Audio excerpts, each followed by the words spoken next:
Welcome back, everybody, to another HeroRR video, and today I bring to you a very special bike to me. This is my 2006 Honda RC51. This is the SP2.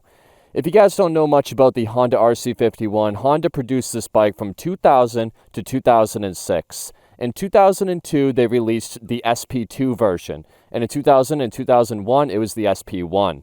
The thing about this bike that is so special is that it is Honda's last V-twin superbike. This one specifically being a 2006, the last year Honda has ever produced a V-twin superbike for the public use, of course.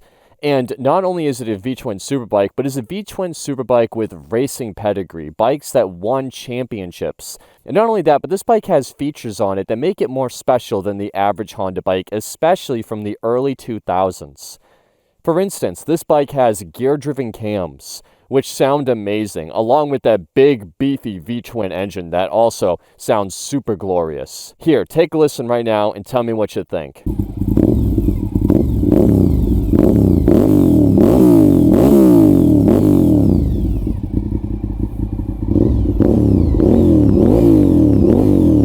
But in addition to all of that, this bike has a lot of other cool features. Now, my bike is not stock, and I'm going to show you some of the extras that I've added onto this bike. So I try to do my bikes, as you guys know, I try to keep my bikes really clean, tastefully modded. I don't like going overdoing things, and I like to kind of keep things classy.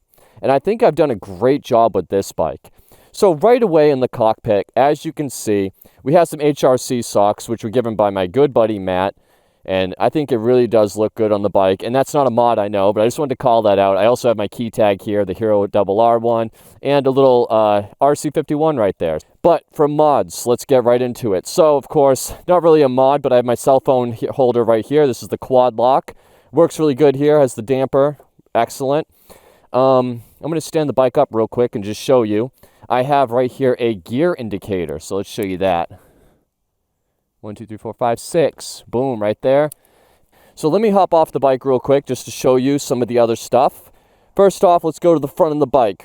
We do have an LED light in the front, which the previous owner put on. I'm not a huge fan of it, but whatever, it looks fine to me. I have proton turn signals right here, flush mount turn signals. Let's go and turn them on, and I will show you what they look like. They're super bright. They're actually too bright for me to really look at. So even though they're flush mount, they are bright and easy to see. We also have stainless clutch line right here, which goes all the way down here to the piston, which is how it actuates the clutch. This is, again, a hydraulic clutch. I also have 2 braided brake lines that come off the brake side, and they go down into here, and it's actually a Superbike braided brake line, which goes directly into the caliper. Most brake lines have like a banjo bolt. When the fluid comes out, it kind of goes out and then pushes in, but this one actually has a direct feed, so it's supposed to be a lot better, right? Honestly, I don't know if it is or not. I can't tell the difference, but it cost me about $30 more, so I did notice that. Moving on, though, we have a BST carbon fiber wheel for the front only, but don't worry, the rear has something too, but it's not carbon. But the BST, it looks great. I like the way it looks. I wish I could find one for the rear, but I couldn't, so it is what it is. Speaking of the rear, let's go to it. First off, let's talk about the wheel. This is off a CBR600RR, a Fireblade, OEM Fireblade rear wheel. My buddy Matt gave it to me, and it looks excellent. It really is I actually like the look of the carbon front in this one for the rear. When you guys, if you've been here for a while, you know this bike came with chrome wheels, so I was really happy to get rid of the chrome and add these. They look a lot better. It really fits the bike more. Here, right here, we also have Race Torques. These are swing arm spools. Dale from Race Torques is a friend. He actually hooked me up with a lot of parts. Check out his website. He makes some awesome stuff for the RC51. I have these really cool pre-drilled titanium bolts for the rear swing arm and even the front swing arm here. Looks super cool, and if you are going to take your bike to the racetrack, you could do no better than this type of quality titanium. I mean, there's nothing better. It's super light, super strong. And again, it's pre-drilled, so you could do all your safety wiring. Really cool. But I have those, and I also have regular traditional swing arm spools as well. Not only that, but we have the Sato Racing slip-on exhaust, and it sounds so good. You guys already heard it.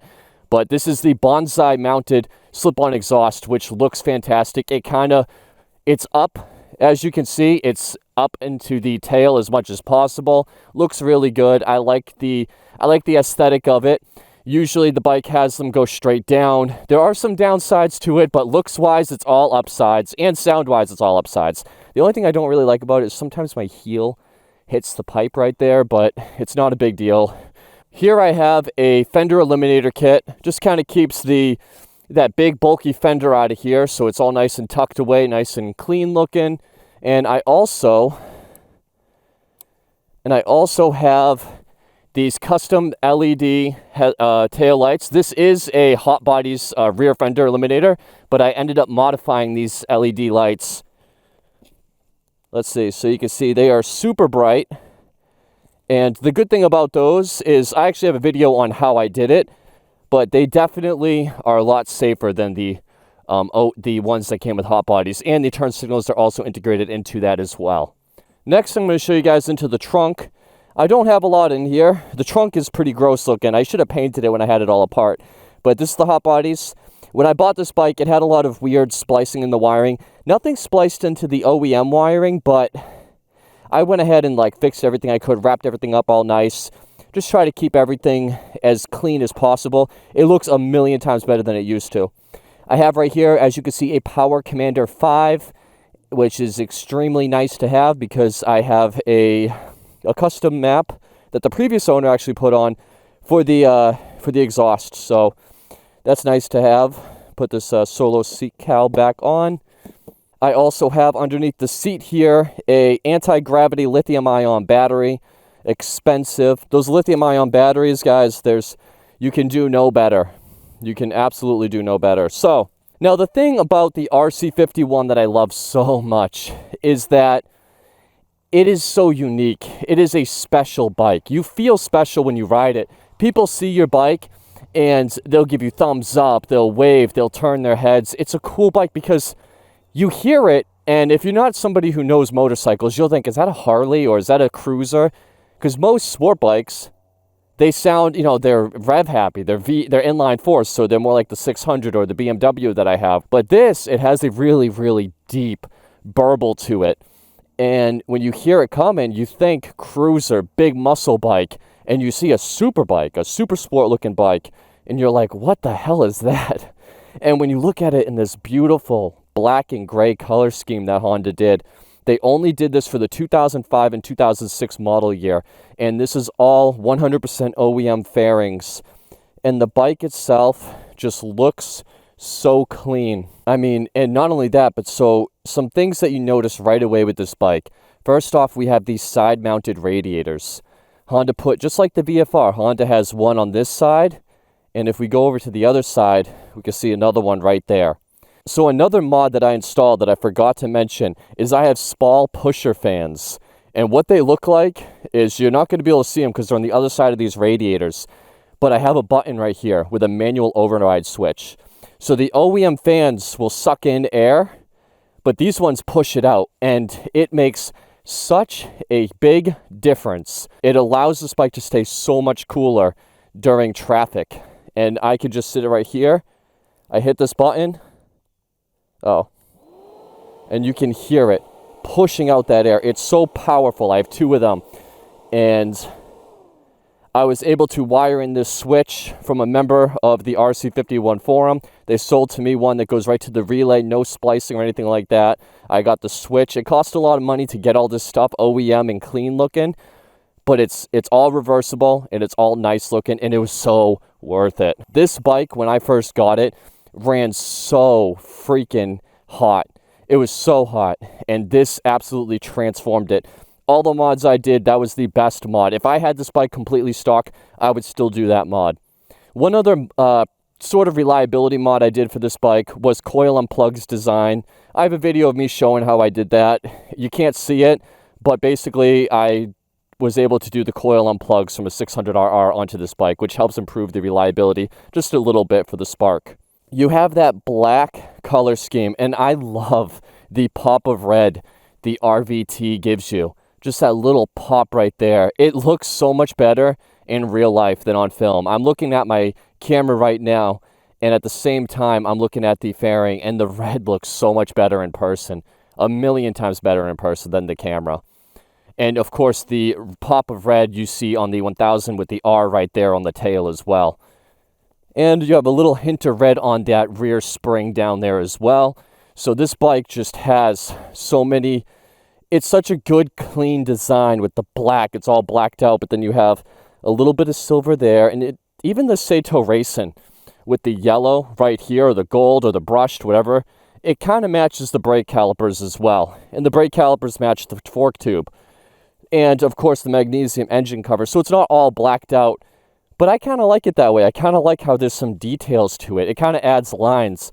As you can see with the fairings, with the cuts for the radiators. And you have a cut down there for the bottom where the exhaust headers are. This bike just, it flows so good with the design. It's a big, bulky, heavy bike, but the packaging of it from Honda is so nice.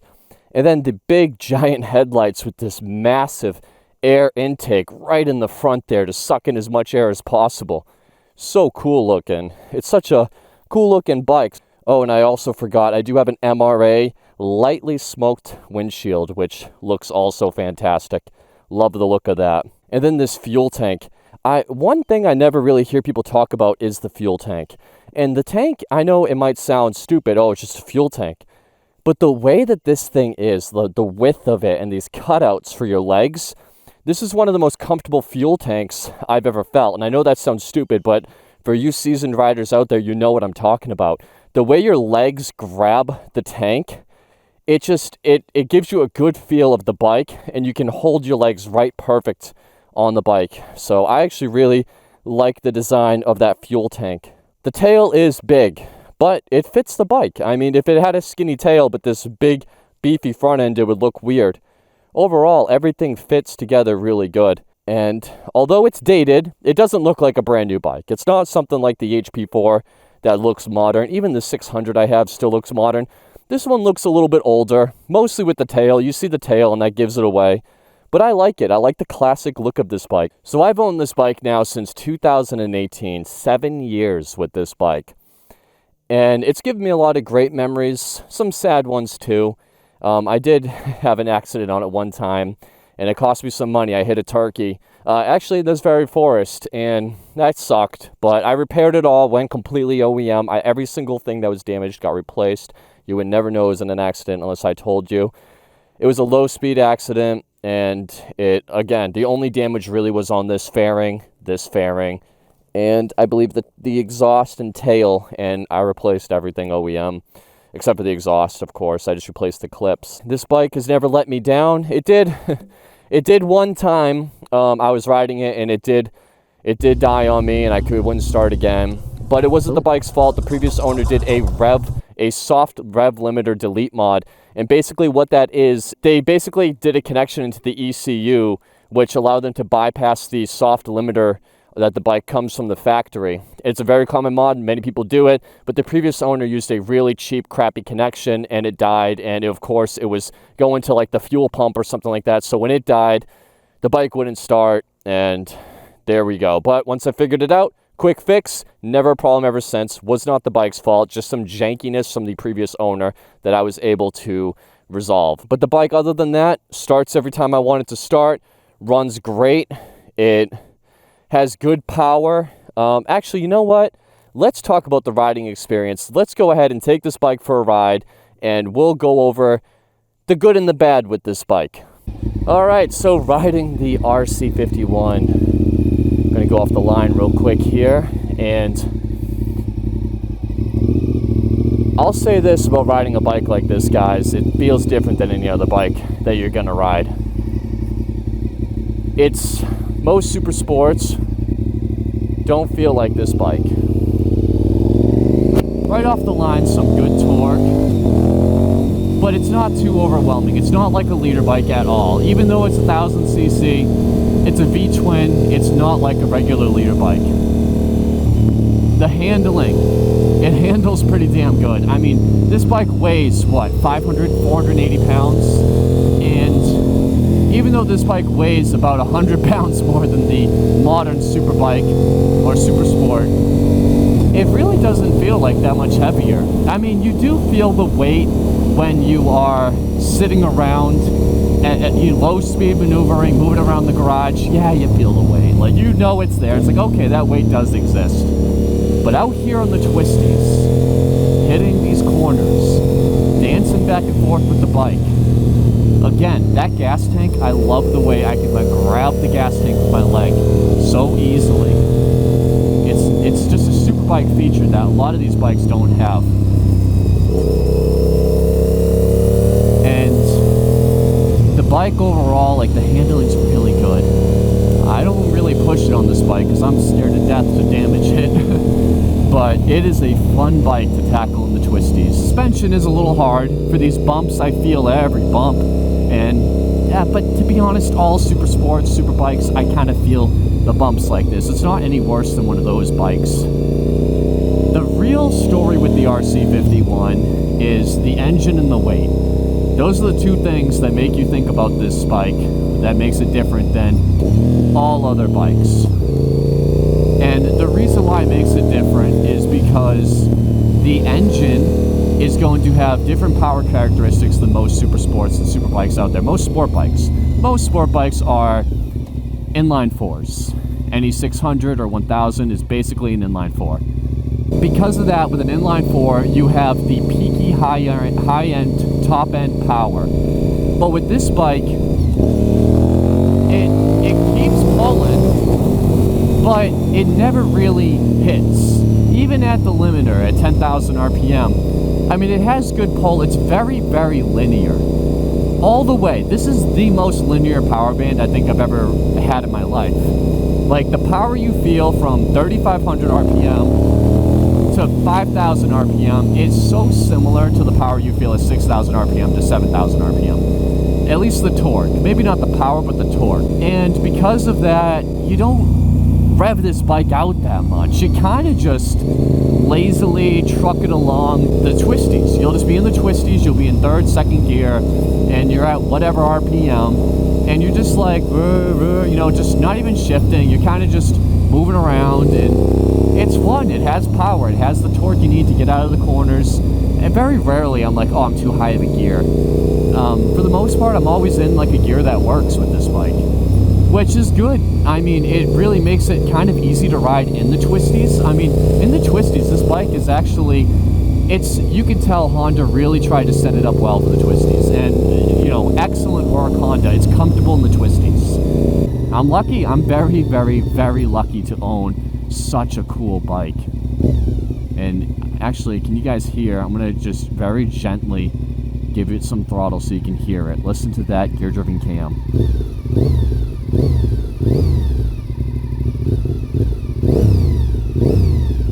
Sounds so cool. Not many bikes have gear-driven cams. Even today, manufacturers, they're all doing cam chains. So it was a race bike feature. It was a result of over-engineering from Honda.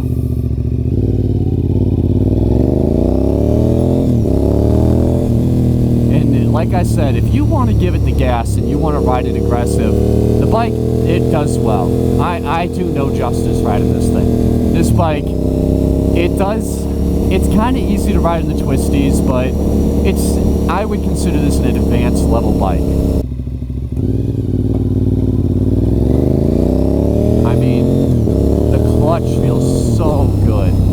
The brakes feel good. The suspension feels great. Everything about this bike, it feels so high quality. The switches are generic Honda switches, but the suspension settings, like this all looks good quality. Like everything on the bike, working on the bike, the hoses and everything like that, everything just feels special. The bearings, like they feel like well made. Everything on the bike feels like proper craftsmanship.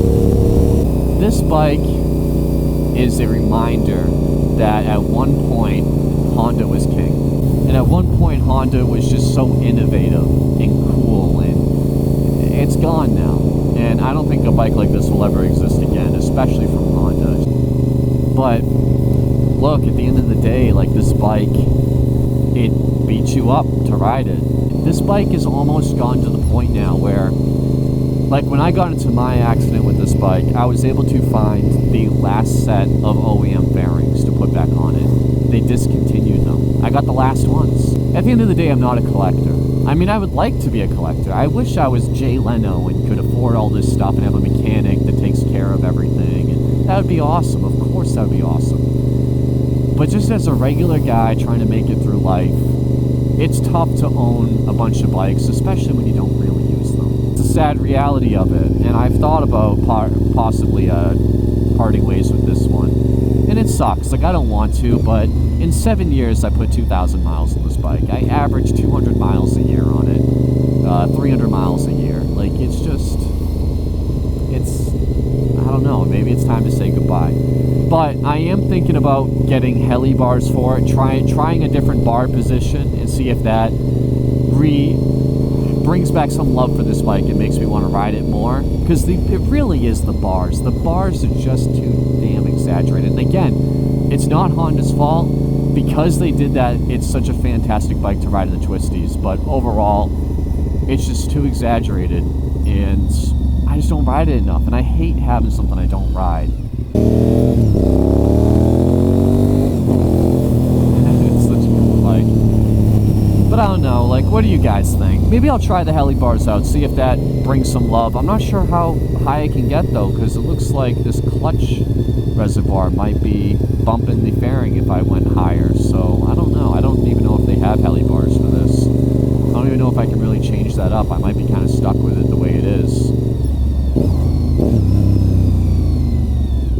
But anyway, guys, tell me what you think, and thank you for watching. I know it's been a while since I made a video, but I'm still there, man. I'm still making stuff. Just a lot of things in life have been changing, but I'm here. I'm making videos. I'm going to try to get the content back up, and I appreciate you all sticking with me. If you have any questions, let me know down in the video comments. I'll try to answer them, and yeah, I'll see you all in the next one. Thanks again for watching, guys. Later.